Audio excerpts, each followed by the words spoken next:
The Bharatiya Janata Party has recorded an emphatic victory, winning 48 out of 70 seats in the Delhi elections, regaining power in the state after 27 years. The Aam Aadmi Party has been reduced to 22 seats, while for Congress, this is the third consecutive election where it failed to get a single seat. The big names of the Aam Aadmi Party, including Arvind Kejriwal, former Deputy Chief Minister Manish Sisodia, and Satyendar Jain and Saurabh Bharadwaj lost the election, while Atishi, Gopal and Imran Hussain managed to win. The BJP got 45.56% of the votes, a sizable jump from 38.5% in 2020. The AAP's vote share dropped from 53.6% in 2020 to 43.57% this time. The Congress only marginally improved vote percentage from 4.26% in 2020 to 6.34%. In this exclusive interview with Swati Chandrasekhar, a former journalist and Congress spokesperson, we discussed the results of the Delhi elections. We discussed the factors that influence the results, the performance of major parties, and much more. Thank you so much, firstly, for joining us. And the first thing that I wanted to know is, how do you view the results of the Delhi elections? Is it more about BJP's win or the downfall of Aam Aadmi Party? Akshita, one thing is very clear. The elections this time was people had very clear idea. Is it going to be for Kejriwal or against Kejriwal? So there was nothing called as it's a BJP's victory as such, because since 27 years we've been seeing the performance of BJP, and even when we were in power, I mean when Congress was in power for almost full 3 terms, uh, there was no leader, though there were big names in the BJP, but they could not counter the development strategies of Congress, especially.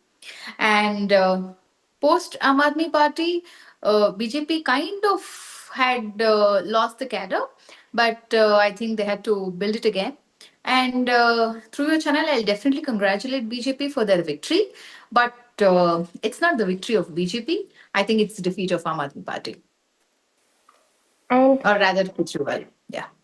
so you're very specifically saying it's rather the defeat of Kejriwal. And the next question was about to be that you've extensively covered Delhi as a journalist when the Anna Hazare movement had started, when the Aam Aadmi Party actually came to power.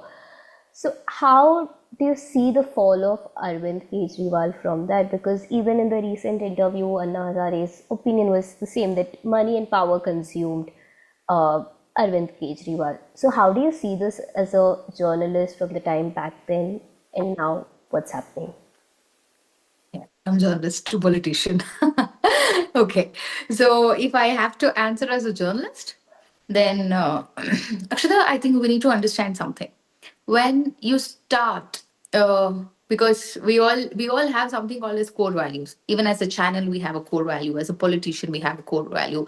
As an institution, per se, as a party, we have a core value.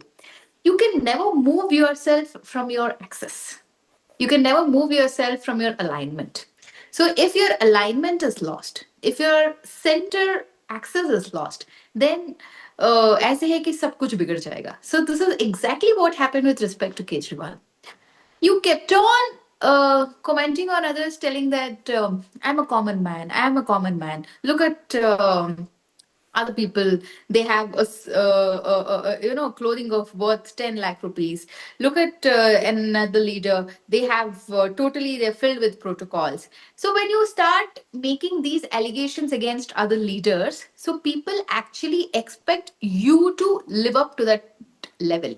But once the whole movement of Aam Aadmi Party was it was anti-corruption movement, or the Anna Hazare movement that started, and post that the aggressive way Arvind Kejriwal went into and formed the party, it gave probably a new hope in the new India, telling that okay, fine, I think he's talking something else.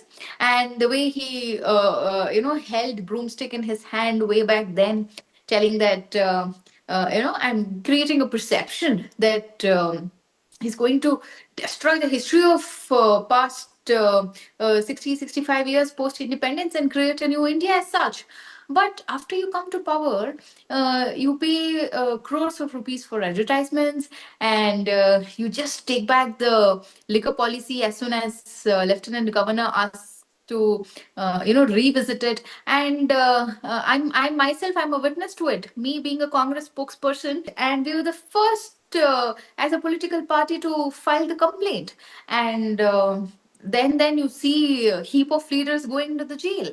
So it is something like that you should never lose your access. You should never there should you cannot play with your own existence. So once you lose it, and then you lose everything. Because I have seen people of Delhi, especially the way probably people used to see him, including I mean, most of the times you get to see what the politics is from auto drivers. So whenever I come to Delhi, I ensure that at least two to three rides I take an auto to understand the perception and perspective of what people are thinking about politics, center, state, different parties, whatsoever it is.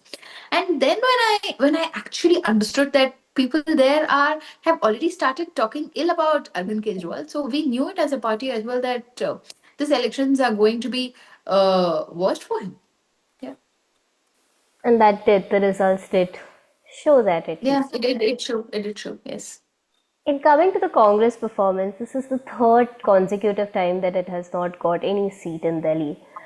So, how do you see that? Akshita, please look at the journey that we have traveled. In 2015, so we actually gave power to Arvind Kejriwal, though we were in the edge of forming the government, but almost short of around 7 to 8 seats. So that is when we went ahead for an alliance, and we kind of almost gave the party in his hand. And by the end of 1 year, he comes back and says that I know it's a history, but still I think we need to revisit it. So he comes back and tells that he's not able to run the government and other things, and again goes for an election, taking the cadre of Congress with him, and taking the grassroots of Congress with him, and a part of BJP also with him. And he again hits the Delhi roads for elections. And of course, a historical mandate was given for all the drama bazi that happened. But after that, you need to actually see, especially this time, it's not very easy. Having an alliance at the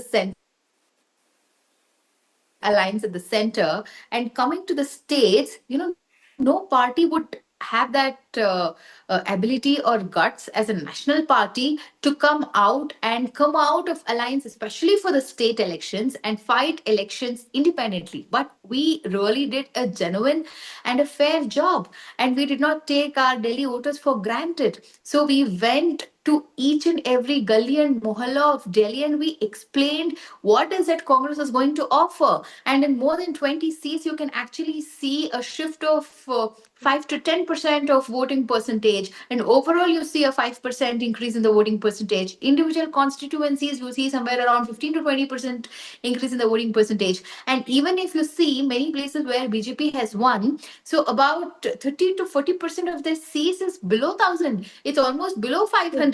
So these are the votes that BJP has got out of sheer luck, because of division of votes, of course. And if those votes would have shifted, those marginal votes would have shifted, so today what BJP, the numbers that BJP is enjoying, Congress would have actually got it. So there is a very beautiful shift in the voting percentage for Congress, but it did not unfortunately convert into seats. But I'm sure this is a great beginning for us again after the massive debacle of 2015. Even coming to the numbers, if we actually see if the Congress was in alliance with Aam India Party, there would have been more chances that the alliance would have won in many seats, like you mentioned, because the margin of Congress was very low in a lot of seats in Delhi.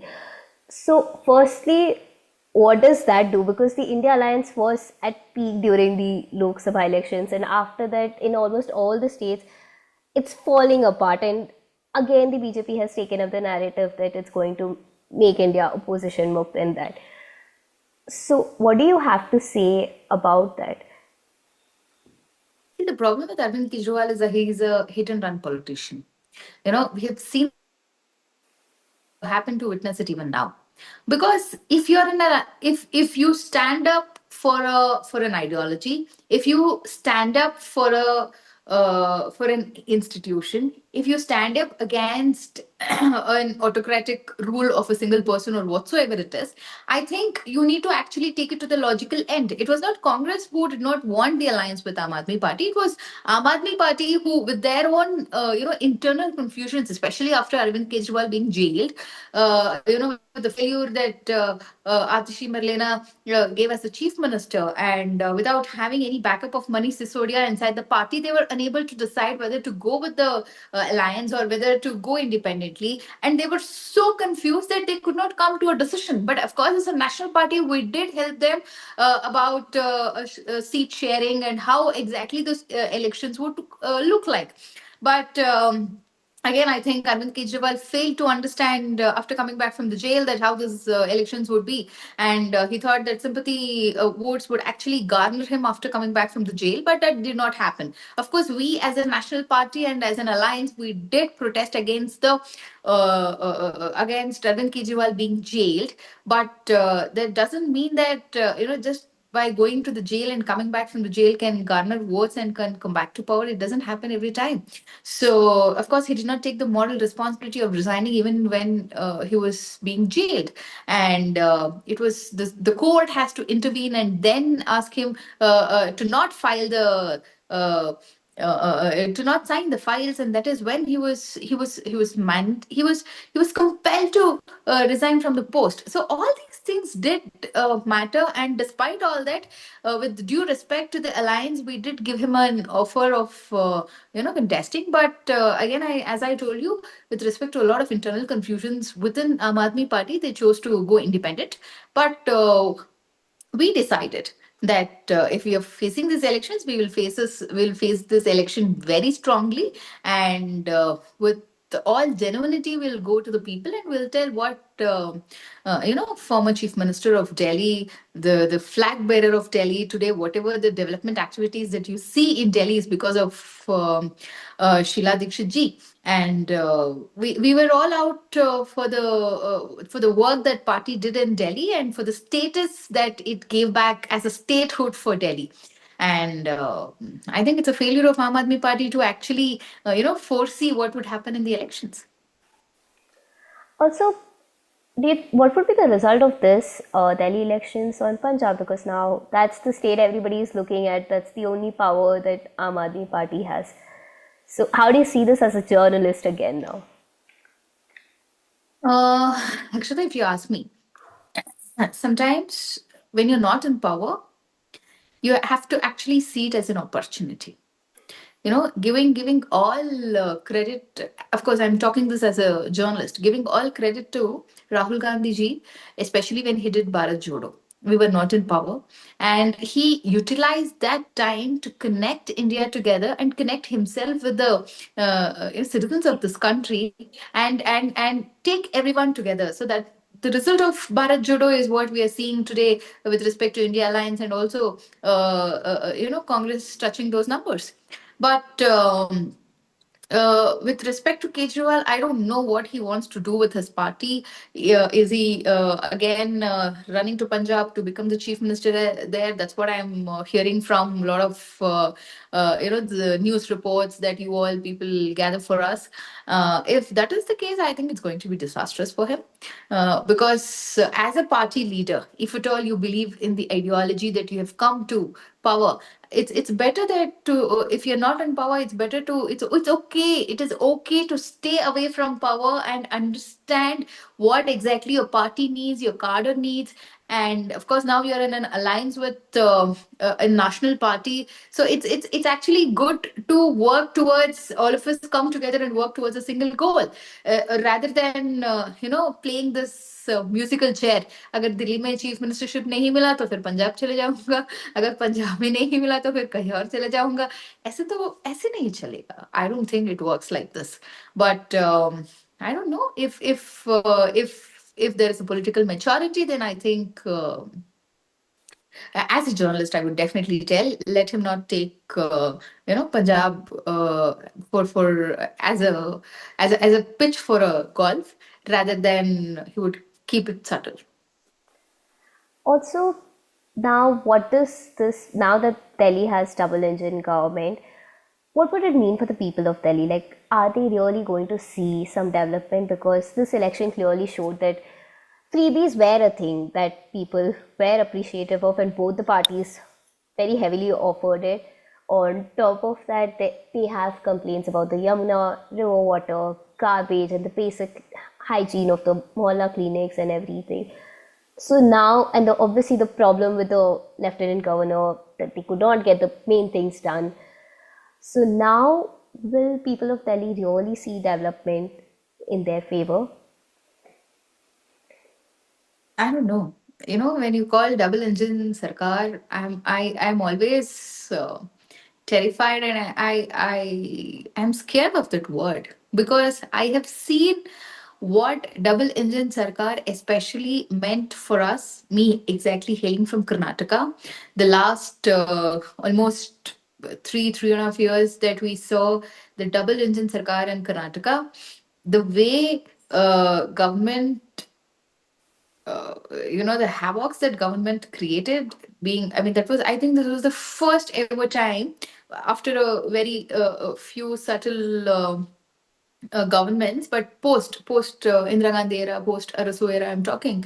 So this was the time when we did not have the power in the center, but we had it in the state, and we never had it in the state. We had it in the center. So that was how it was working. But for the first time when double engine sarkar came, people thought that there's going to be miracles in the state, but the havocs that BJP at the center and the state created, people cannot forget it. And the result, we got 136 seats in Karnataka. And I so wish that BJP don't repeat the same thing, especially being at the helm of affairs in Delhi at center, and they again sitting in the state in Delhi. And I think the three basic needs in this country: food, water, you may call it shelter, or you may call it even the land. If land, I wish to refer to agricultural lands here.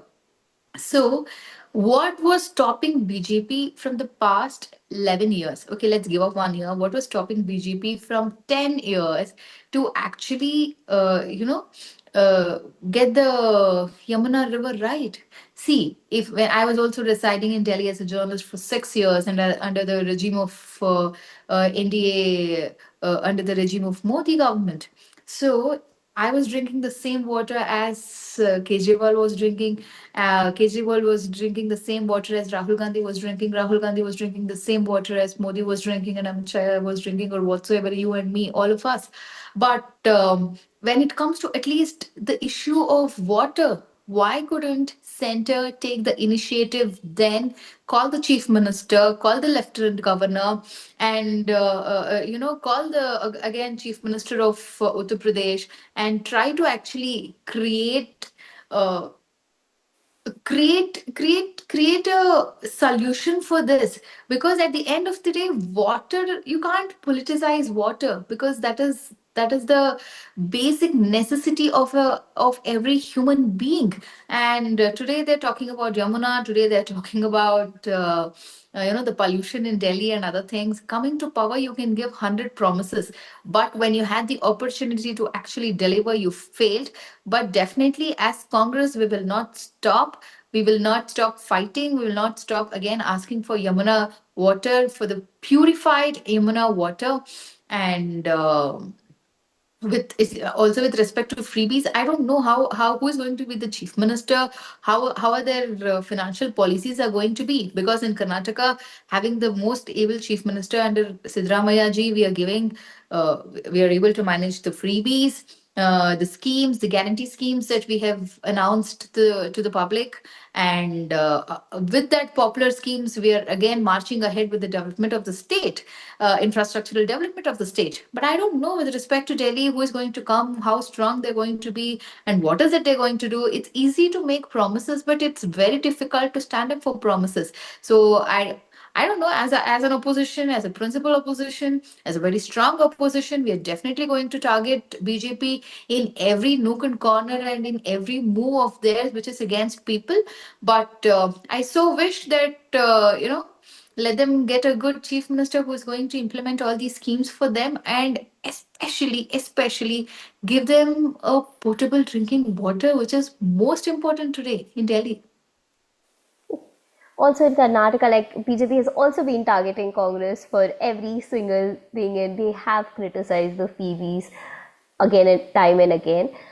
So, lastly, I wanted to ask now that the BJP is gaining its confidence back post the Lok Sabha election, where it had failed here and there.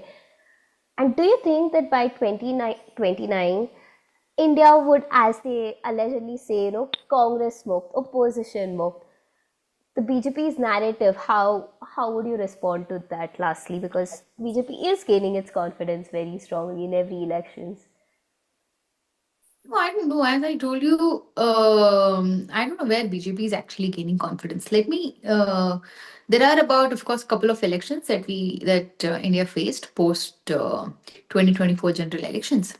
So 2024 general elections is very clear, especially with respect to where India is getting ahead or where we are marching ahead. So this is going to be this is a route map for next at least 2 3 decades, that where we are going, where we are heading ahead.